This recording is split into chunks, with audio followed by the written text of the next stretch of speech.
안녕하십니까. 오늘도 재밌는 이야기로 시작하겠습니다. 한 남자가 세상 만사 다 부질없다고 느껴 모든 것을 버리고 산으로 들어가 수도 생활을 했습니다. 그렇게 수도 생활에 정진하는데 마귀들이 너만 깨끗한 척하냐 하며 그 남자를 유혹해 하산시키려 했습니다. 첫째 마귀가 제안했습니다. 네가 산을 내려가면 강남에서 가장 넓은 평수의 아파트를 10채 주겠다. 그러나 남자는 싫다고 말했습니다. 둘째 마귀가 제안했습니다. 내 아들을 최고 명문대학에 수석 입학시켜 주겠다. 그 남자는 잠깐 멈칫했을 뿐 역시 고개를 가로저었습니다. 이번에는 셋째 마귀가 그에게 귓속말로 뭐라고 했습니다. 그러자 남자의 얼굴이 흑색이 되더니 황급히 짐을 싸 산을 뛰어내려갔습니다. 첫째, 둘째 마귀가 셋째 마귀에게 물었습니다. 넌 도대체 뭐라고 했냐? 셋째 마귀가 대답했습니다. 니들이 주겠다는 것을 저 사람 동생 집에 모두 주겠다고 했지. 옛말에 사촌이 땅을 사면 배가 아프다고 했습니다. 이것을 배아픔이라고 합니다.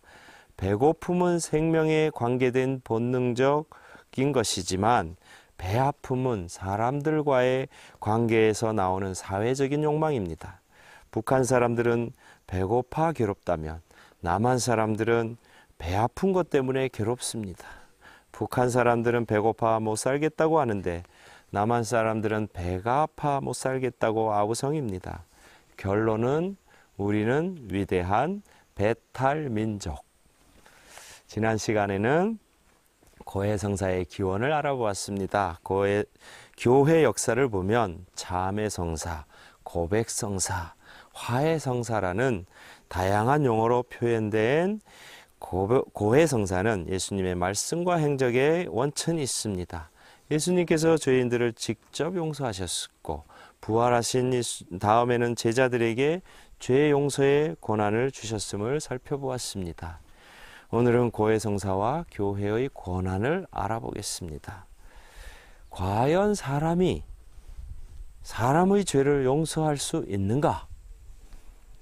요한복음 20장 23절이 죄 용서의 권한을 명백하게 밝히지만 개신교 사람들은 가톨릭의 고해성사를 인정하지 않습니다. 사람이 과연 다른 사람의 죄를 용서할 수 있는가? 이 문제에 답하기 전에 우리는 한 가지 질문을 던져볼 수 있겠습니다.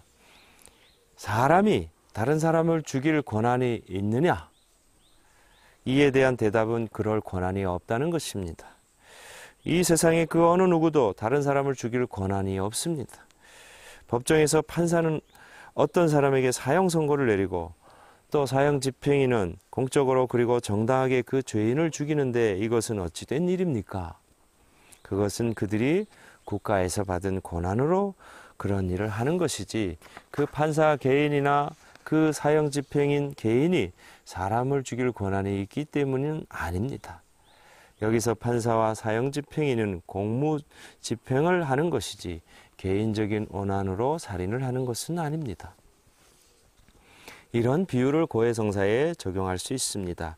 교회의 성직자들은 다른 사람의 죄를 용서해 주되 개인적인 권한으로 그렇게 하는 것이 아니라 교회로부터 받은 권한으로 죄를 용서합니다. 엄밀히 따지고 보면 예수님을 제외하고 그 어떤 사람도 하느님이 아닌 이상 남의 죄를 용서해 줄 수가 없습니다. 그런데도 가톨릭의 사제들은 고해성사를 통해 다른 사람의 죄를 용서합니다. 이것은 개인의 권한으로는 불가능하지만 교회로부터 받은 권한으로 고해성사를 집전하고 다른 사람의 죄를 용서합니다. 그러므로 고해성사는 성직자의 정당한 공무집행이라 볼 수 있습니다. 판사와 사형 집행인은 남을 죽이려고 공무집행을 하지만 성직자는 남을 살리려고 고해성사라는 공무집행을 합니다. 성직자가 교회로부터 받은 권한으로 죄를 용서한다면 교회는 누구에게서 그런 권한을 받았습니까? 이에 대한 대답은 마태복음 16장 19절과 요한복음 20장 23절입니다. 교회는 예수님에게서 죄 용서의 권한을 받았습니다. 내가 무엇이든지 땅에서 매면 하늘에서도 매일 것이고 내가 무엇이든지 땅에서 풀면 하늘에서도 풀릴 것이다. 마태복음 16장 19절의 말씀입니다. 성령을 받아라. 너희가 누구의 죄든지 용서해 주면 그가 용서를 받을 것이고 그대로 두면 그대로 남아 있을 것이다. 요한복음 20장 23절의 말씀입니다. 마태복음 9장 중풍병자를 고친 이야기 역시 교회의 권한을 받은 사제가 사람들의 죄를 용서할 수 있다는 근거입니다. 이제 사람의 아들이 땅에서 죄를 용서하는 권한을 가지고 있음을 너희가 알게 해주겠다. 그런 다음 중풍병자에게 말씀하셨다. 일어나 내 평상을 가지고 집으로 돌아가거라. 그러자 그는 일어나 집으로 갔다. 이 일을 보고 군중은 두려워하며 사람들에게 그러한 권한을 주신 하느님을 찬양하였다. 마테오복음 9장 6절에서 8절의 말씀입니다. 마테오복음 사가는 사람들에게 그러한 권한을 주신 하느님을 찬양하였다는 구절을 통해 특별히 강조하고 싶은 것이 있습니다. 그것은 교회가 예수 그리스도에게서 죄를 용서하는 권한을 받았음을 강조하는 것입니다.